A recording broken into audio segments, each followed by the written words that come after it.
This is my Monday night Raw review, and I would just say this was the right follow up to the Royal Rumble.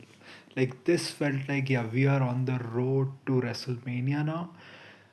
Like everything that happened on the show, it did kind of felt like things did change at the last minute because many segments it felt like they went a little bit short.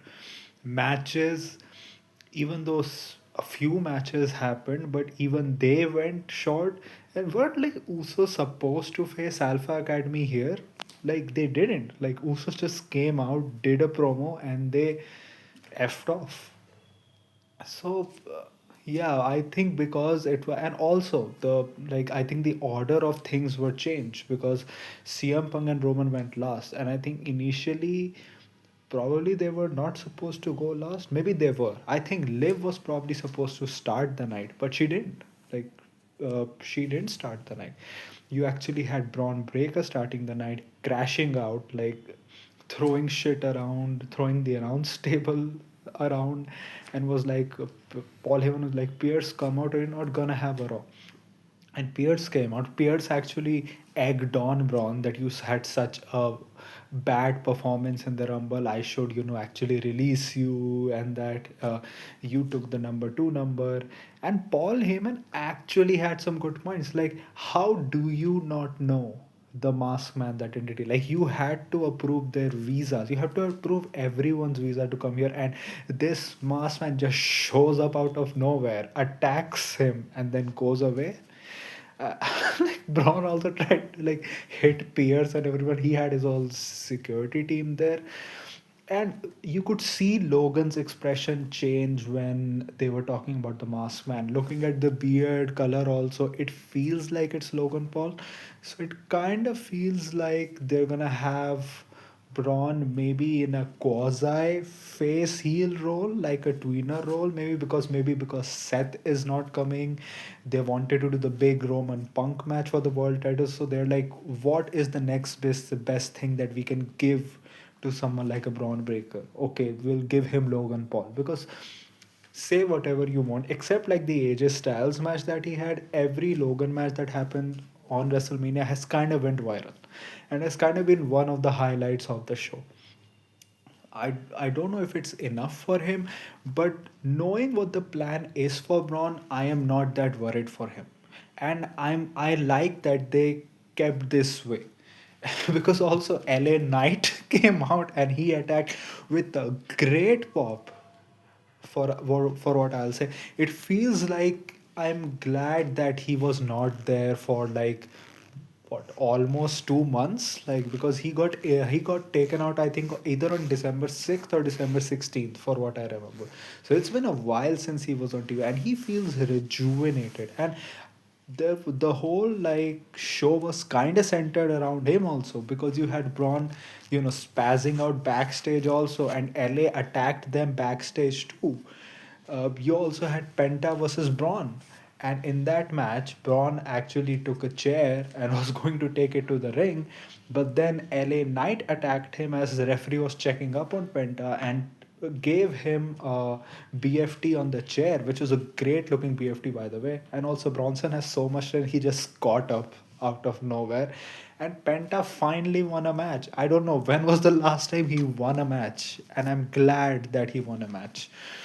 So that was good. I think the Bella twins return is kind of like, I think, what else can you do with Nikki Bella? I think you can do stuff with Nikki. It's just that you don't really have the slots to do it because Becky Lynch is already holding the Intercontinental Championship, and Stephanie just had a feud with Nikki, so you don't really need that. Maybe in SmackDown, but then even there, both of the champions are heels, so you don't really have that space there. And I think it's good for the tag team division because, anyways, I do think one or two tag teams are going to break up before WrestleMania, or maybe even if they don't, like it's good, like it'll get their eyes on the tag division.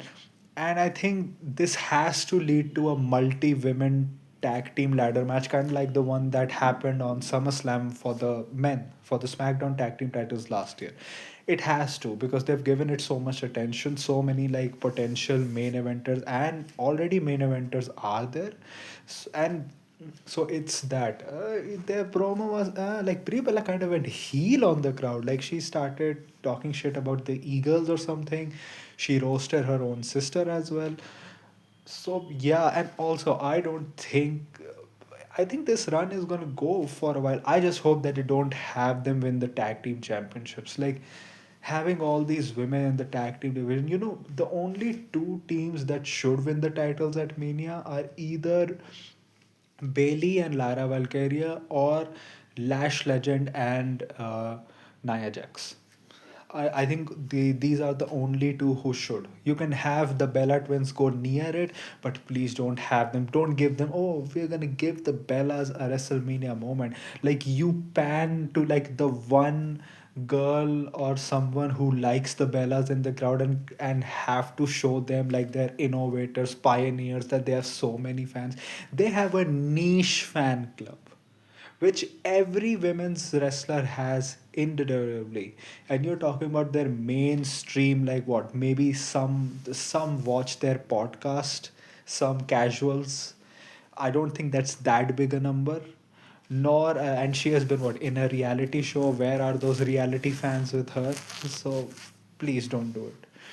Apart from that, you also had Dominic Mysterio return, and Dominic, he just introduced Liv. He didn't do much. I hope next week he gets involved in the CM Punk Finn stuff, because I think CM Punk will probably defend his championship at Elimination Chamber, and I think better than a singles match.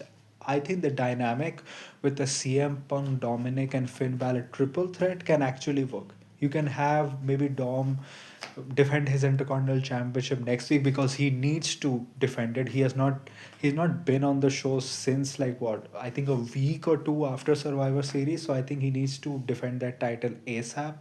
You also had Finn with like a backstage like vignette that he wants to come for what he wants, and it finally feels like they're setting up things for him, which is I think he'll probably take the IC title from Dom at WrestleMania. Apart from that, you had Javon versus El Grande Americano, which Javon got a fine enough reaction. The original El Grande Americano, when he interfered, he got a great reaction from the crowd, and Javon won. That is the thing that I like. Javon won. He got a good reaction when he hit the OG cutter. He got that great height because he's bouncy. The only thing is that I hope they keep building him, because he's like a lower card guy right now, and even in the lower card he's not the main attention, because this storyline between the En Grande Americanos is the storyline right now. And Pete Dunne and Tyler Bate, did you see them during the El Grande Americanos entrance, like them doing this and this and this? I'm like, I want to see them do that without the mask so that I can laugh out loud. Because I still lolled a lot.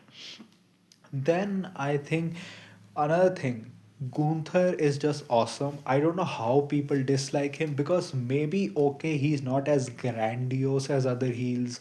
Maybe he does not always have that 100% level charisma that someone like a Drew McIntyre has. But I think he knows his strengths. He has improved in those strengths, and he used the things that he has strength in to the maximum, in his mic delivery, in everything. Like him coming out to AJ Styles music, and then the way he did it like a cartoon was so fucking funny. Like I was dying when I saw that. Then he comes out to the ring and he was like, I retired them all. They all tapped out or passed out like a bitch. You had Dragon Lee come out. This makes it like, why was Dragon Lee not with Penta? Because he got his ass beaten up by Gunther. And it made sense because AJ was his tag partner. And this is a good way to build up Dragon Lee. I think Dragon Lee is one of those people, when he was losing a lot last year, people are like, yeah, he Triple H, what is he doing with him? But you can feel it with some wrestlers, that Triple H really likes them. But maybe what the current storylines are there, or the hierarchy there, he cannot really put them into those positions where he can push them. Like you saw that with DIY also. You like he was putting them every week on television, trying to get them over as a tag team, be it as a face, be it as a heel. So you could see that, and Dragon Lee is one of them. Like he got a good tag title reign with AJ. When he had that opportunity, he put him in a tag team with AJ. He had a nice little run with him. Then immediately after he saw that he had a good run, he got over with the crowd. He put him in with Penta and Ray, like Ray Mysterio, a legend. Penta, who's already over with the crowd against the main heel stable, and now putting him against Gunther. I think it also shows that probably Gunther versus Ray is going to happen at WrestleMania, because I think Brock versus Oba is probably the plan. But I just hope that John Cena's words don't come back to bite, that you are building up Brock for his Minnesota retirement match, because if that is true, then probably Brock will beat Oba Femi, and that will crush Oba Femi. I just hope that doesn't happen. Please don't do that. The thing is, Dragon Lee came out, he attacked him, and Dragon Lee looked pretty great because he didn't waste his time, and he only got clobbered because Gunther used the ring bell. And then he choked him out at the outside, and then when he was in the ring, he choked him out on the ropes. And it was like Dragon Lee went limp, and the still of Dragon Lee going limp. I don't know why. It was so funny because he was just hanging there. Like he was like hung there, limp. Like it was having me dying. And then Gunther leaves him. And I think this was the right combination, that you have him do the laughs and you have him being like, ha, ha, ha, I am a heel. But you also have him being a killer. You have these two sides, that he's a diabolical heel. He does all this goofy stuff, but he can legit kill you. Like, because in all of those matches, this makes you remember that he beat all of them clean. So yeah, I think this was a great way to send a message. I think much better than what they did after Gunther retired Cena. Like this was what he should have done. Like this, where you combine both of his, like, characteristics in one feud, in one segment, and show that this is what you get with Gunther. Apart from that, you also had, I would say, the main stuff, which was, I may have missed some stuff. Yeah, the Dominic Mysterio segment. Liv comes out, she kisses Dominic, and then she introduces Raquel. She's doing all the bestie routine, the hey bestie and everything. Raquel was like, "Why did you eliminate me?" And Liv was like, "Because I think you understand that you already have a title shot and all." And Raquel was just fine. I would have liked it if Raquel was like, "Okay, I'm fine with you eliminating me, but why were you like boasting about it? Like you were laughing in my face doing this bye bye thing." I think that they could have worked it in there, and that would have made it much more realistic and better. Then you had Stephanie come out to trash Def Rebel theme. She already had like a random theme, but that was so like it became Stephanie's theme, and she had publicly said that she still wanted that, but maybe they didn't want to pay the licensing fees. I hope people outrage so much that they bring the theme back. Please bring her theme back. I think the match was good. I think Stephanie needed this kind of match in her title reign. She did need this. You know, even though Raquel told Liv not to come out because she agreed and all, but Liv still came out. Liv and Roxanne came out. Raquel put Stephanie put Roxanne through a table, and then Liv tried to do something with the world championship, but that kind of like distracted Raquel so much that Stephanie was able to avert that, and then she hit Stephanie with the finisher, and then she won the match, and which I think she needed it, but the table break with Raquel kind of like it spoiled a good match, but still, I think it was good. Stephanie needed this stuff for her. It will be interesting to see what the dynamic between the Judgment Day is going to be. I still think the Judgment Day is going to be in the tag team division. Now, probably that Liv is now going to go after Stephanie, and I think Raquel and Roxanne are probably going to like. Liv is going to switch with Raquel for the tag team division. I do think maybe they'll not go till Mania, but they'll, I think, for a while they're gonna be a tag team. Then you had a match scheduled with for the tag team match for the War Raiders. We don't know who their opponents were. They came out, and then Oba Femi shows up, and I was laughing because he shows up. War Raiders are confused, like, why are you here? He just comes out, he beats their ass for no goddamn reason. Aura farms and leaves. And I'm like, what the fuck? This is awesome, but this is also pretty funny. Like how he comes out, he beats them up for no god. He beats the shit out of them, like throwing them around like rag dolls. Do you know how much? Do you know how huge Eric and Ivar are? Like throwing them around like nothing, power blowing the shit out of both of them, and then doing his fucking pose in the end. And you had someone from the production. If we see in kayfabe, like some person who is not supposed to have a segment comes out there, beats the people, and someone from the production was like, yeah, like he's doing his pose, give him that lighting there, give him that lighting there. So it was pretty funny, but I get why they did this, because they wanted Oba to destroy, first of all, huge people and also people that have kind of mattered. Like War Raiders were tag team champions last year. So yeah, I get it, and I also get why some people might not like it, because it is one of your like tag teams in your tag team division who are your former world tag team champions that you're kind of like giving as fodder to Oba. So I kind of understand it. I do want to see what he does when he goes to SmackDown. You know what I propose? I propose you having Zack Ryder, Matt Cardona versus Kit Wilson. Kit Wilson has just done his entrance, and then Oba just comes out and destroys the both of them, even though it might not be as impactful because they are not big guys, because then who are the big guys? What, he's going to come out and destroy Fraxium? They are also not huge. The only huge you can say is maybe like the Wyatt Six, because they have Eric Rowan there and that supernatural Uncle Howdy, and the only huge people are in the MFT. I don't think you're going to do that.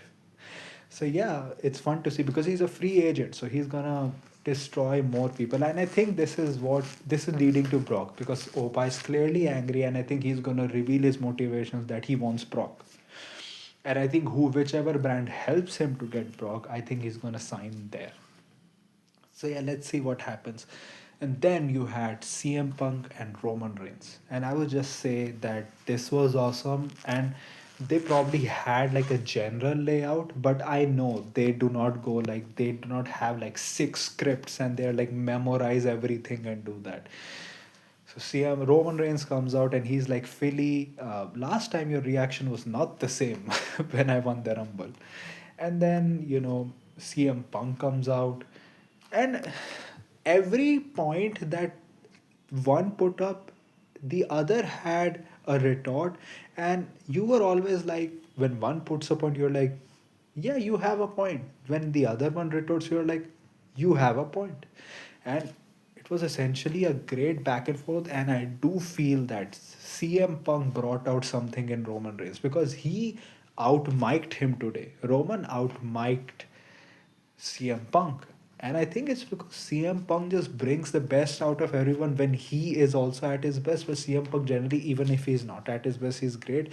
I think Roman was at his best, and this just shows that, yeah, this is a money match, and just take my money. Mania night one main event, and I hope it's a night one main event, because last year you had CM Punk, Roman, and Seth. You did it night one. There was no world championship, and you just made Drew champion. WWE Undisputed Champion is your number one championship. Cody is your guy. Roman may be the popular guy, but Cody is your guy. I do think you have to give them the night two and give Roman and Punk night one, even though they can give, because it's Roman and it's a money match, like a marquee match that you sell people. And also that CM Punk, maybe you don't know if he main events WrestleMania next year, how many years he even has left. Maybe you give him a night two main event as well. He already had a night one, maybe you give him that night two main event. Let's see, but I hope it's night one. I think the WWE Championship and Drew Cody, I think they should get the night two one. Roman has had many main events. I don't think he needs another night two. So yeah, like the points were essentially that the CM Punk was like you try to justify your part-time schedule by saying that you do it so that they can create stars, but you're just justifying. You do it because you want to and you deserve it, but don't act like you're doing a favor. And I go to like I've gone to 10 countries in past 2 weeks, and Roman was like, of course, you went to 10 countries in the past 2 weeks because it took you so long to get here. Of course, you want to do everything possibly that you can. So that's why you're doing it. And then also it was like CM Punk also mentioned that you talk about that I want to copy you and everything. You copied me. Like I held the title for 434 days. I had Paul Heyman. Does this sound something similar?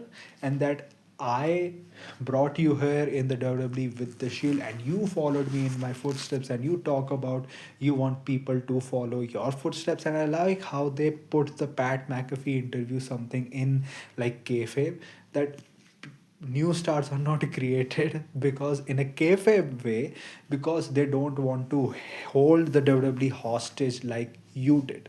They don't want to like go on for years like terrorizing people with your cousins and all.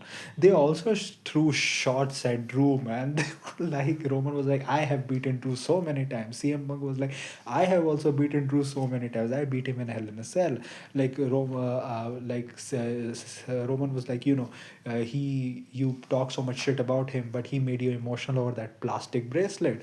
And in that, CM Punk talked about Hell in a Cell. And that is where CM Punk brought in that you did it with the help of your cousins. So it kind of protects Drew also. But I think this has to play into Drew on SmackDown. I hope that Drew goes batshit crazy on SmackDown and starts just attacking everyone. And I think maybe because of that, either like a WWE Championship defense happens inside the chamber, or you announce like, okay, you attack these people, they deserve a shot at you. I'm putting them in the Elimination Chamber. I do think that's what's probably going to happen. I do hope that happens because otherwise, this kind of makes Drew look like second rung, like the second rung champion. Even though he has the top championship, you need to do a good angle so that he can get his heat back. Even though he had good heat at the Royal Rumble, like that was the match that he kind of needed. But you need another killer stuff for him because man, they kind of like threw too much shit at Drew, a little bit too much. And Roman also brought up that how CM Punk made his life hell because of the things that he said on Colt Cabana's podcast, like make Roman look strong. Like I think that kind of added more to the Roman hate. Like it put it into turbo mode at that time with the hardcore wrestling. When they already were like this, but then like when they saw that podcast, they're like, "Oh fuck you, man, Roman." And also that and also Roman was like, you know what? And also CM Punk when he came out first, he was like, he didn't even look at Roman. He was like, Finn, you want to see how bad I can be? I will show you how bad I can be. And Roman was like, huh? Roman's expression was very funny there. And Roman was like, huh? Like you interrupt me there to talk about some other wrestler, and CM Punk was like, I have been here every week and you just show up from your vacation. Also, and the thing is that this all shows how much ego Roman has because Roman was like, I made a mistake. I shook hands with you and you did some bullshit like we are zebras and everything. And when we were going onto the ramp, you like mocked me from behind. And this is all just egoistic stuff that Roman makes in his head. He did that same thing with Sammy, and like that I'm like a young boy and everything, and you know what, I choose you. And that I think like that lit something inside Roman Reigns when CM Punk was like, your 1300-day title reign was not good as mine just because it was longer. That part-timer stuff, him being bringing up that ESPN stuff. I do think they had a general layout, but you don't have the exact layout. And then in the end, Roman was like, you know what? I can choose you because you're on Netflix. I can choose you because you're the world champion. You're the most, yeah, like top guy. But no, I choose you because I hate you, and I have hated you from the start. Because you can see Roman Reigns with the promo, like you took everything from me. You took my wise man. You tried to manipulate my cousins, and you tried to manipulate me and everything. And you could see the years of anger that Roman has through the Shield days, like through like that kind of like complex that he has, that CM Punk always has, that big brother syndrome, and CM Punk being like, you like uh, he sees through Roman. He is like, you tribal chief, and that you have this ego. Both of these are egoistic men, and the history between them has put both of these like personalities into turbo mode against each other, and this is what they have to do. And I think CM Punk kind of goaded him into selecting him, because he was like, Roman, you can go after Drew for a person that you can believe that on the best day you can beat him, or you can go after me. You cannot defeat me because I am the best in the world. It is about both of those guys' egos. It is about both of them showing that they are the best, that they run this business. And in the end, it's about who is better than the other person and the history between them. So this is a big money match, and I am ready for it. I just hope that we get like one Roman appearance in like 2 weeks, maybe 3 weeks, just not more than that. I think maybe now we'll not see Roman till the Elimination Chamber, but I think after Elimination Chamber, I hope we see him every week, because I don't think after Elimination Chamber we have that much time. I think it's direct 4 weeks after Elimination Chamber, maybe six. But if it's six, think we should at least see him for 4 weeks, please. I think this Raw, even though it flew by, and it flew by because the things changed in the last minute, but I think it was good. So this was my review. What do you think about the show? What do you think about my review? Tell me in the comment section. If you like this type of content, like this video, share and subscribe. If you don't, then share it with those who do.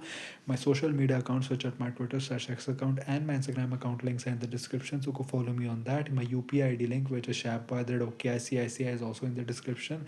So go donate any amount of money which can help me make YouTube a permanent career option. So that was it for me for today. So thank you. Goodbye. Alvida.